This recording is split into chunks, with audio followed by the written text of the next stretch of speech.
there need to be more people at college universities saying no.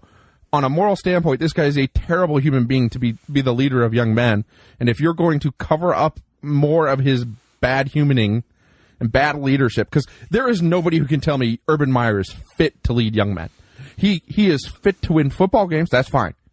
But if that's your only objective as a college football program, then you need to take the tag of amateurism off and pay the damn kids. Because if that's all you're worried about, when you go into those homes and you continue to say, well, we're offering you a free education and we're going to help mold the minds of these young men and we're going to help make them the leaders of the next generation, you're fucking lying when you allow a guy like Urban Meyer, human trash, to run your program. The only thing that scares me about him is he loves hunting, which means he has guns, and eventually he's going to wind up snapping too. No, see, you're wrong. He's not the kind of personality snap. You know why? Doesn't care. He honestly doesn't seem to care about anything. He doesn't care about winning football games. He doesn't care about feeding goldfish. Oh.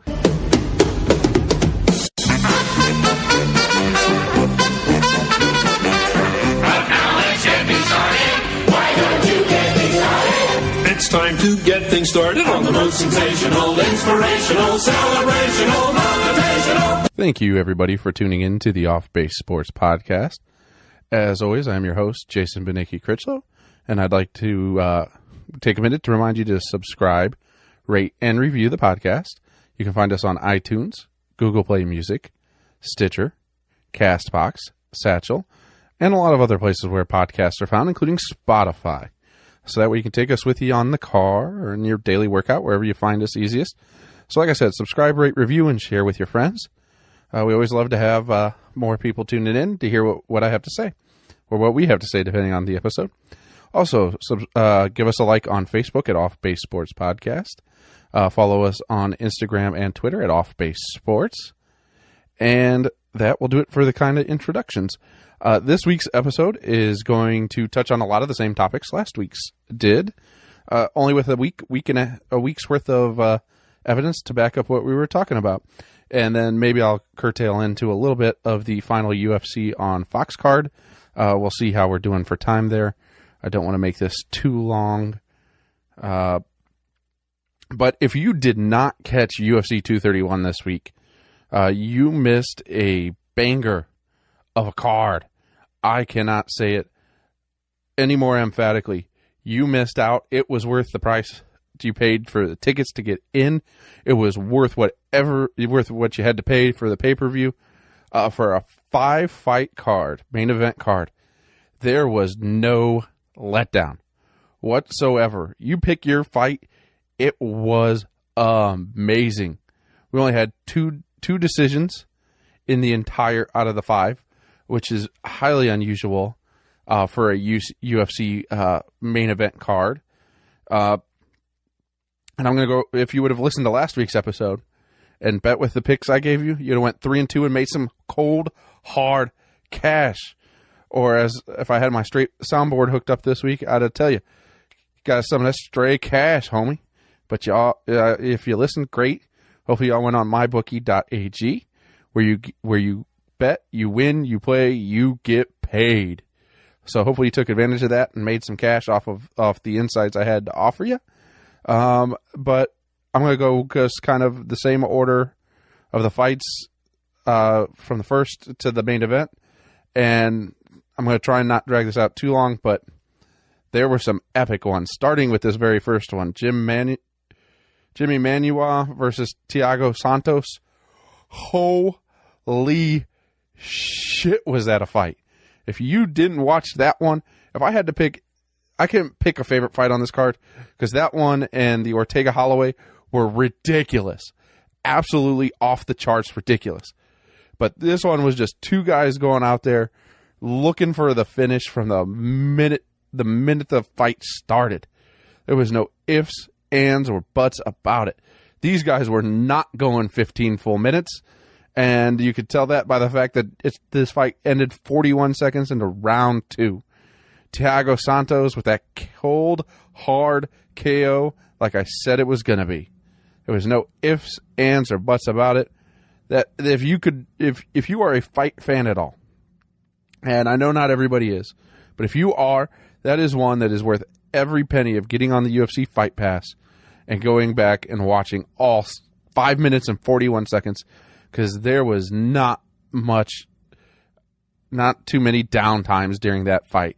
And you're going to enjoy it, and you're going to want to rewatch it. You're going to be like, holy shit, were they dropping bombs. They were not going for points in that fight. Congratulations to Santos. He definitely deserved to win. He was, as I said, thought going in he was the better fighter. And he showed it. It wasn't even close. I can't put into words how much fun that fight was to watch.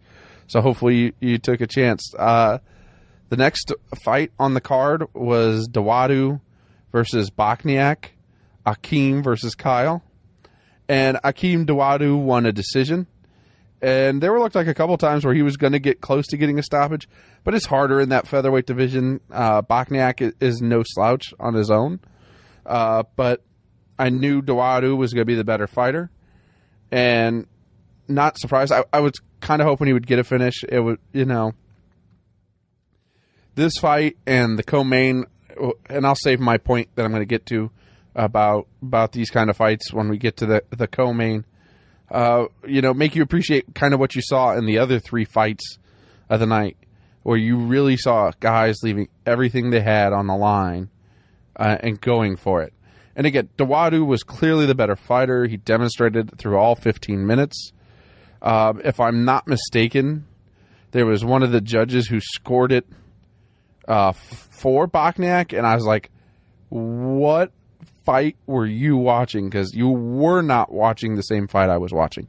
It was clearly a 30-27 fight, and it made absolutely no decision, or no sense, the decision that the judge made to make that a split decision.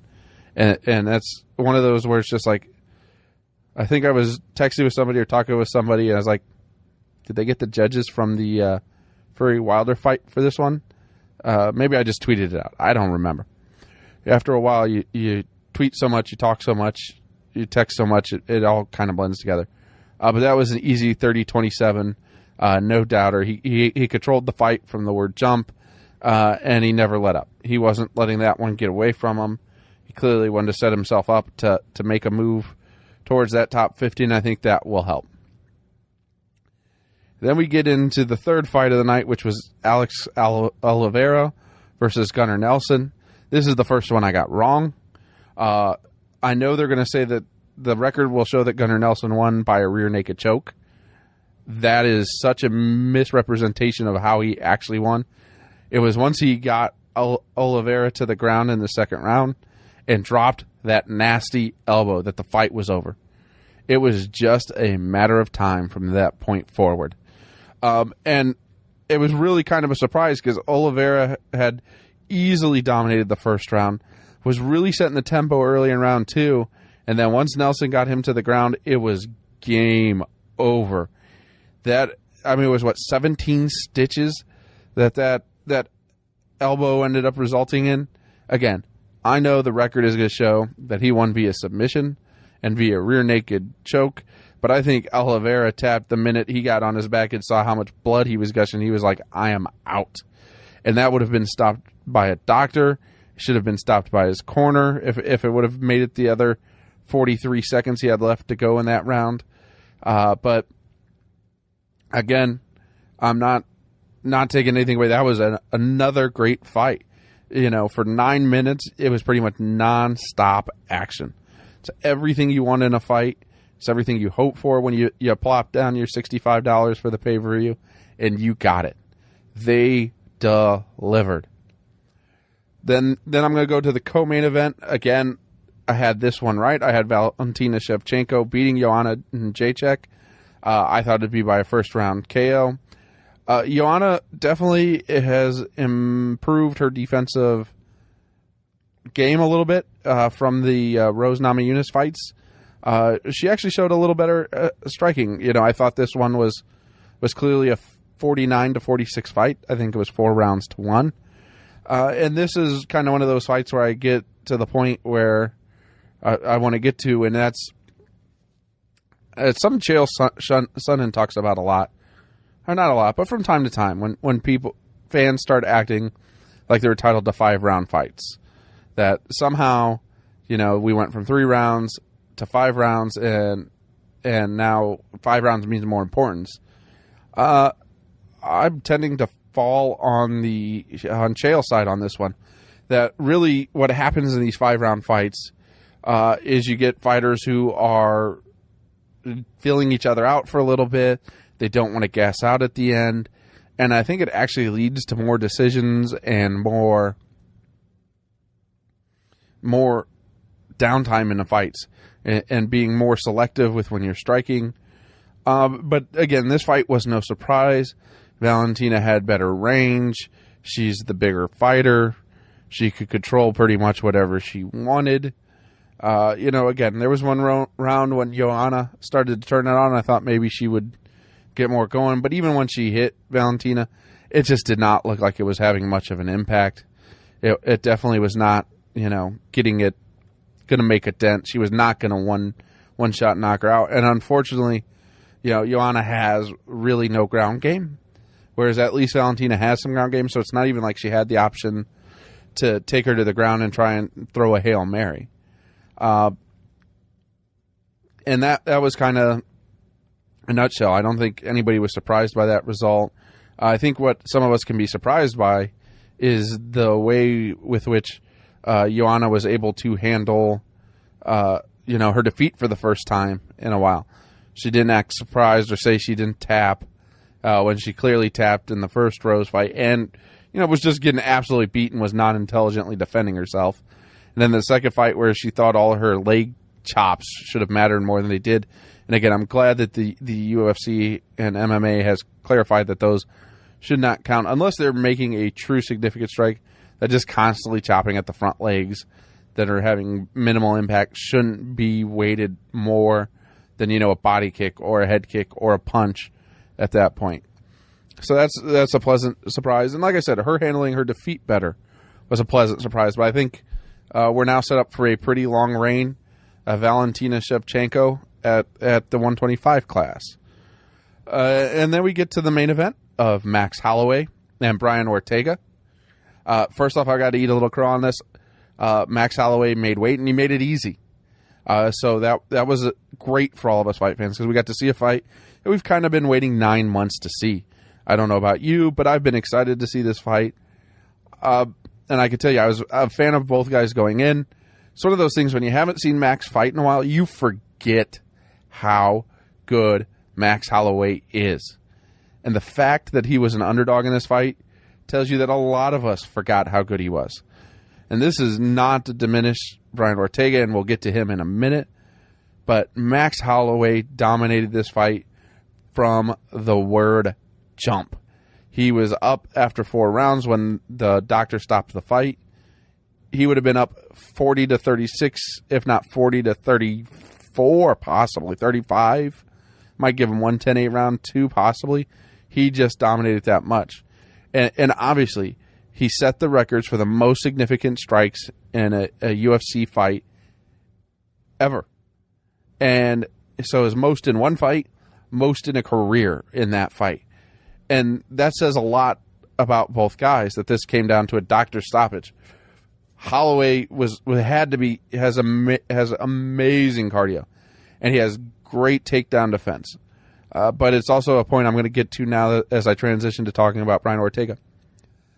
He's now 13-1 and lost handily to the champion, but also gave Max Holloway probably the toughest title defense he's had, and probably the toughest fight he's had in his 13-win, during his 13-win streak now, 13-fight win streak.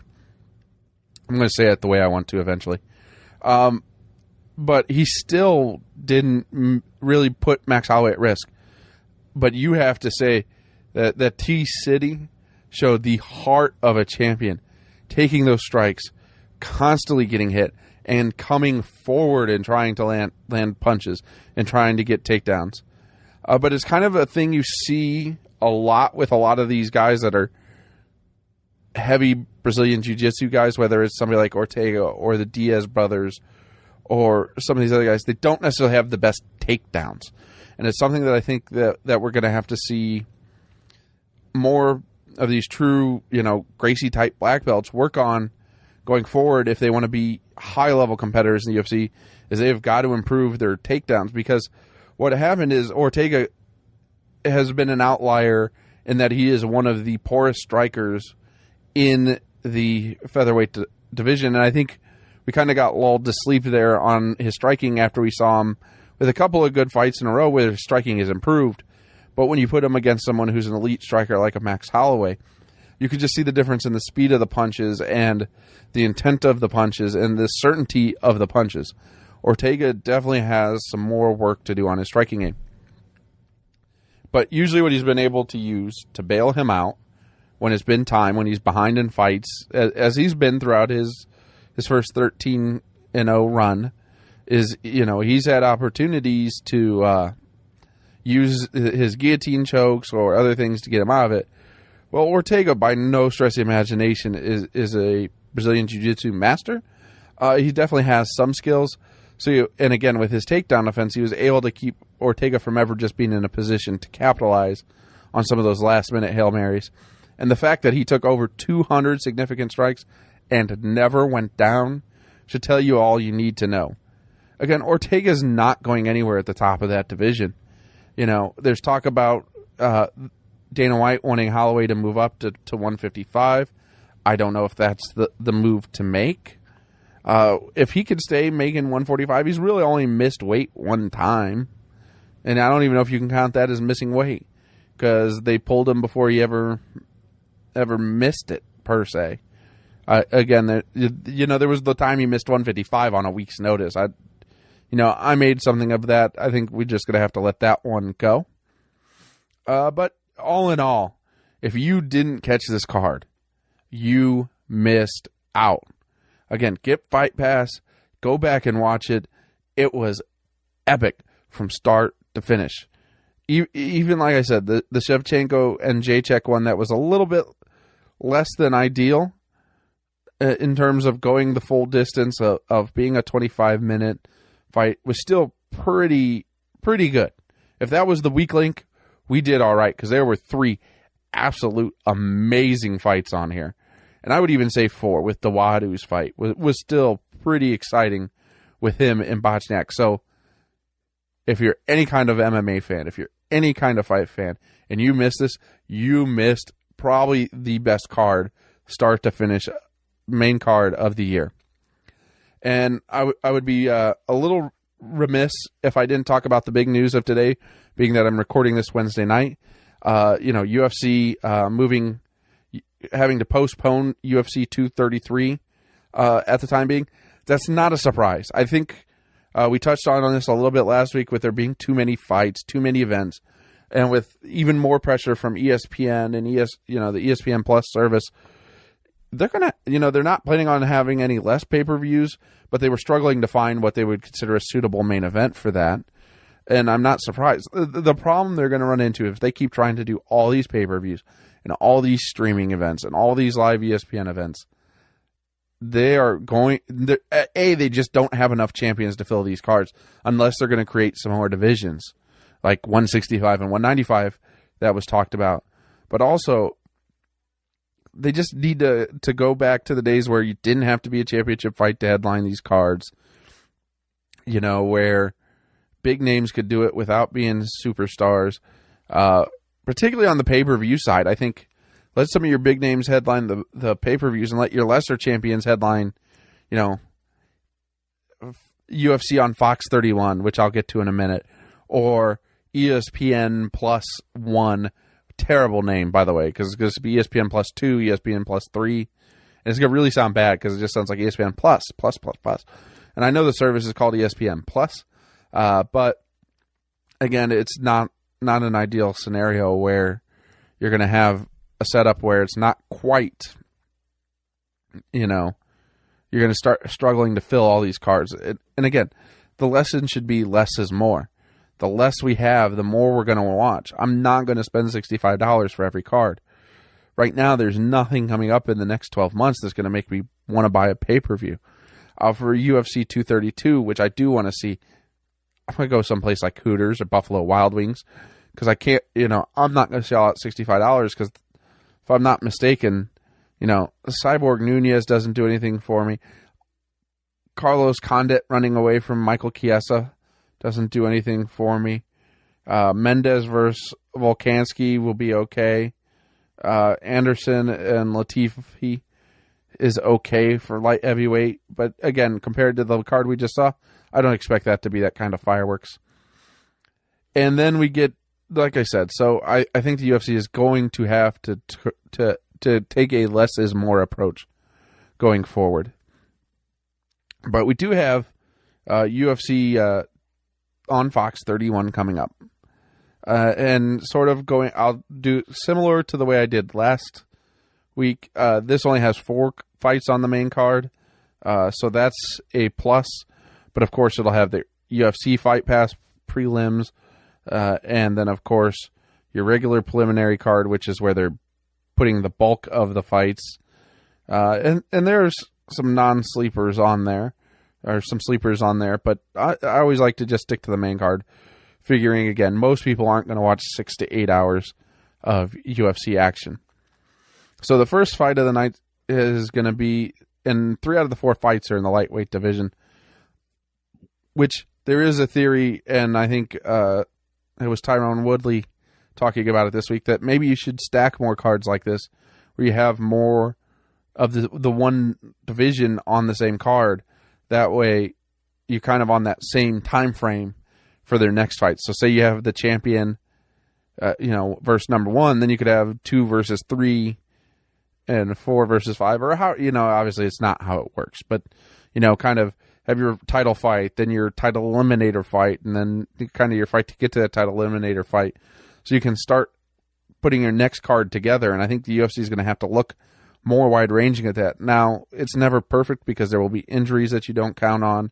There will be other things that come up for these fighters, particularly, again, getting back to the 5-round fights. As Chael Sonnen has noted, when we have full 5-round fights, those guys tend to take a while longer to get back to ready to fight. And, if we all want finishes, and I enjoyed the 3 finishes we got on the main card last week, and I do enjoy a good finish, and there's nothing better than that. 3 rounds makes it more apt, and it also allows the fighters to fight more often. Then that might be something that we need to consider as we go forward, and particularly in trying to fill some more of these cards. Because again, we're probably looking at 4 or 5 months before Ortega is back in the cage, maybe even 6.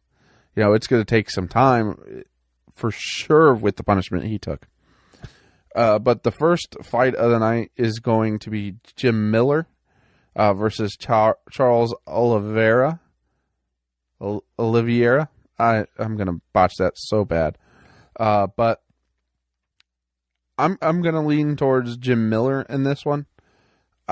Just because he's been historically very hard to stop. He's one of those journeyman guys. His record's good, not great. He's 29-12. Oliveira's 24-8. Miller's about 6 years older. Giving up 3 inches in reach. That's probably the one thing I didn't account for. But all of it. Miller is just very tough to stop. I'm almost talking myself on the air into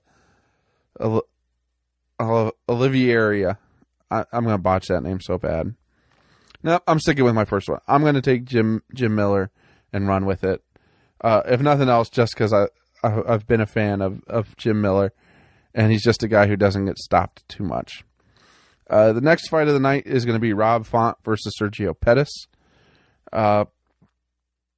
Younger Pettis brother is giving up about 2.5 inches in height and 6 years in age, but actually has the better record. Rob Font is 15-4. Pettis is 17-4. There's just something about the Pettis brothers when they just rub me the wrong way. They're never quite as good as they think they're going to be. And I think this is a case. I think Font gets them. I'm going to go with Font on this one. The co-main is going to be a really good fight. If I had to pick a non-main event this would probably be as good as it gets. You have Edson Barboza versus Dan Hooker. This is a tough one to call. These guys are, Barboza's a little bit taller, or a little bit older. Hooker's a little taller. It's identical 75-inch reaches. Both guys are good on their feet. Both guys have adequate ground games. I'm going to take Barboza in this one.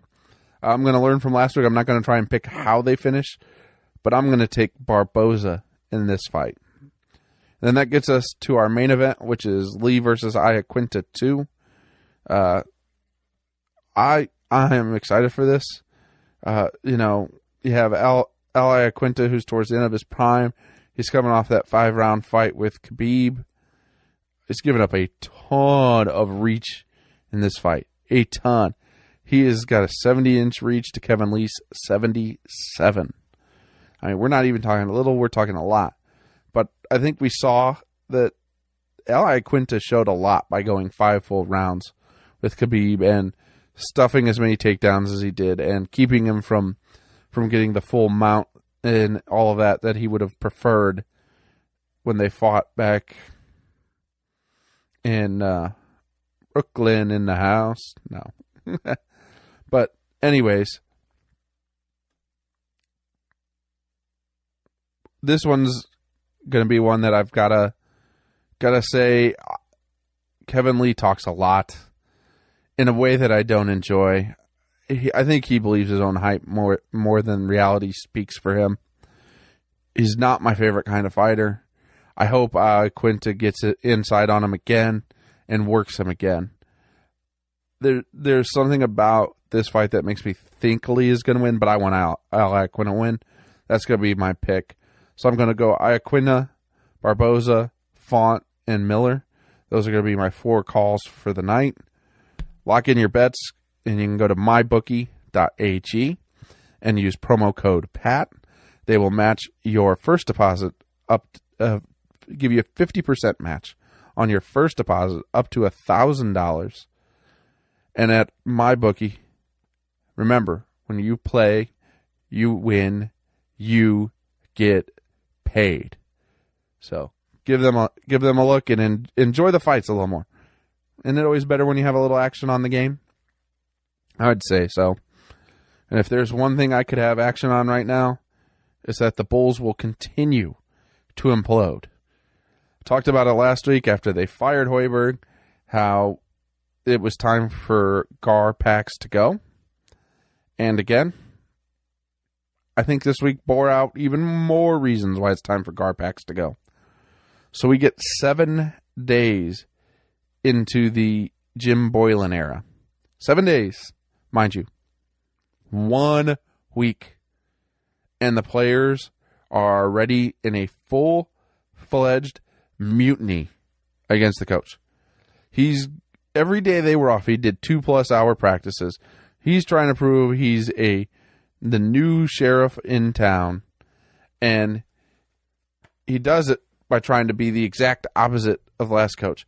But then he's calling out the guys' effort. He's calling out their conditioning. He's making them run in-season wind sprints. And here's what I could tell you. When you lose the locker room in the first week, it's going to take you forever to get it back. And you only have a 1.5 year contract with a front office that hopefully Bulls fans are finally smart enough to stop showing up so that then Jerry Reinsdorf will care. It's the only thing he's going to care about.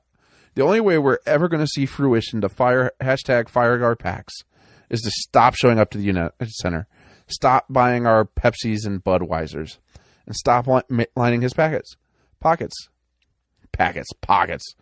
Lining his pockets. As long as they continue to have last year the best attendance in the NBA, this year so far the 3rd best attendance, he's not got zero incentive to make changes. He will continue to tinker on the edges and say, "See, we're trying." And the Gar-Pax will continue to tinker on the edges and say, "See, we're trying."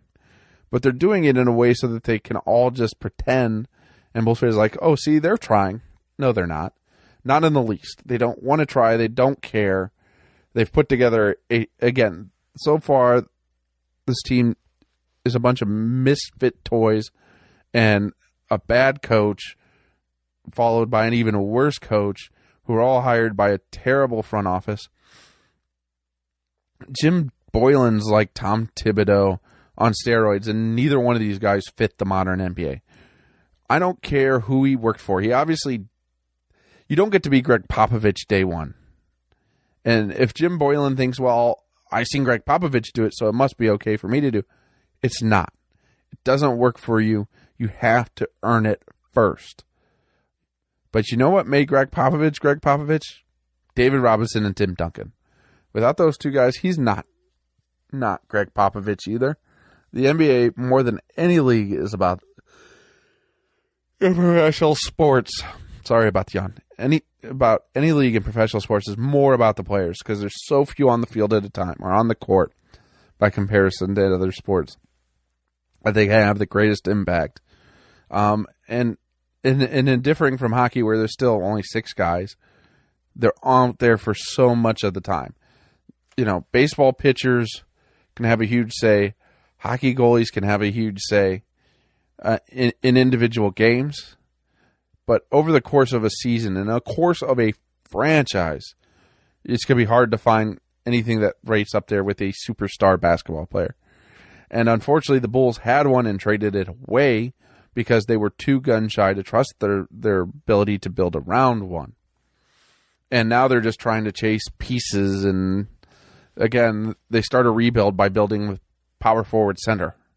In an era where we need more wings, more versatility, more switching, they find guys who don't fit the modern NBA. And they're running into the same problem that almost every other team that drafted high in the lottery this year did. Big men don't work.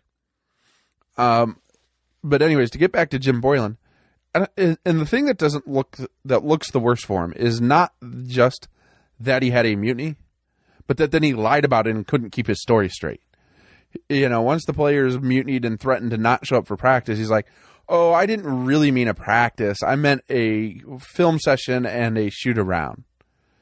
Then why did you say in the post-game press conference that you rested your starters the entire second half against the Celtics when you had the worst home defeat in franchise history? Third game as a coach, and you now have suffered the worst home defeat in franchise history. That's how bad these guys had quit on you already. Third game, they gave up. And you gave up, too. You said you rested them the whole second half so that you could have a hard practice the next day because otherwise you're just losing twice. You already lost the game. Why lose the opportunity to get better the next day? Well, you wouldn't need to rest him if it was just a shoot around in a film session, Jim Boylan. So you and Gar Pax can go continue to lie elsewhere. And it turns out, though, that Fred Hoiberg didn't get fired for being a bad basketball coach or even for being too friendly with the players. Turns out that he actually, stood up to Gar Forman, and Foreman's been trying to fire him for 2 years. Because he wouldn't let Foreman draw up plays and hang out with the players because apparently Foreman thinks he can actually coach. Well, you can't coach, and you also can't be an executive. You're bad at both of those things, so you need to go away. But back to Boylan. So, yeah, that was his initial, well, we were just going to do this. Then it was, well, it was me who called the meeting. No, the players came in and called the meeting. They've all said that. They also called the National Basketball Players Association on you because your practices are probably against their collective bargaining agreements. It's important to remember that. And again, you're running wind sprints in the middle of the season when they're in the middle of a 5-game and 7-day stretch. In an 7 or 8 day stretch, you're going to have 3 practices and 4 games. So 4 games in 7 days, I guess. And 3 practices. Didn't we all run Tom Thibodeau out because he ran players into the ground and wore them out? I don't want to hear about conditioning. I don't want to hear about toughness. You were there, Jim Boylan. You were part of this problem. You were not the solution. You were just more extension of the problem. And when you lie to us, we can see through it. When you can't make up your mind about what was actually going to happen Sunday until the players told you, fuck off. We're not doing it. We're grown men and we're going to be treated as such. We're not children. This isn't high school basketball. You're not going to intimidate me. I'm collecting a bigger paycheck than you. Sorry. Get over yourself. You're not Greg Popovich. And if the even like the Bulls went down to play the Magic. I think they play tomorrow in the NBA in Mexico. I think there was just a perfect metaphor when their bus pulls into the team hotel and bottoms out and struggles to get into the parking lot, into the little turnaround. It's the perfect metaphor for where the Bulls are. They have bottomed out. And then John Paxson going out this week and talking about, we're heading in the right direction. We're right where we want to be. Things are turning around. No, they're not. You're just trying to say everything you can to save your job. And the worst part is, I actually kind of like John Paxson, but he needs to learn to let go. He needs to admit when things are going bad. Honesty would be the most important thing I could say could come out of this front office right now. And they were not the ones on pace. I lost completely where I was going there. Anyways, be transparent with us. Be honest with us. We're smarter than you think. We were hoping that this would be the start of a real rebuild, but instead it's just window dressing. And we see it, and we reject it, and we all need to stop showing up. And I think at this point we're realizing that they're not good basketball executives. We're never going to get a championship quality team again out of them. No free agent's going to come play for Jim Boylan. In 1 week, he has killed your off-season plans of adding any decent free agents. The only people you will get will people who have no other offers, like Jabari Parker again. I somewhere around a half an hour, I think I'm going to call this episode. I don't want to make it too long when it's just me. I don't want to drone on in your ears for too long. I don't think that's good for anybody. I mean, I could talk why I hate the Bulls front office for hours and hours. We should hopefully next week have some updated hot stove news to share. I feel like we're getting close to Machado and Harper signing. We're starting to see a little nibbles around the edge of trades. I think there'll be an episode to do on that. But other than that, thank you as always for tuning in to the Off Base Sports Podcast. Please subscribe, rate, review, and share with your friends. We're on iTunes, Google Play Music, Stitcher, Spotify, Castbox, Satchel, and you can download us on, I have people who listen on Amazon Echo devices, and it pops up in my stats. So it's really easy to find us everywhere now, essentially. Like our Facebook page and give us some ideas. You have any questions, anything you ever want to hear me rant about, send me a message. I'll be more than happy to oblige. It's Off Base Sports Podcast. You can follow us on Twitter and Instagram at Off Base Sports.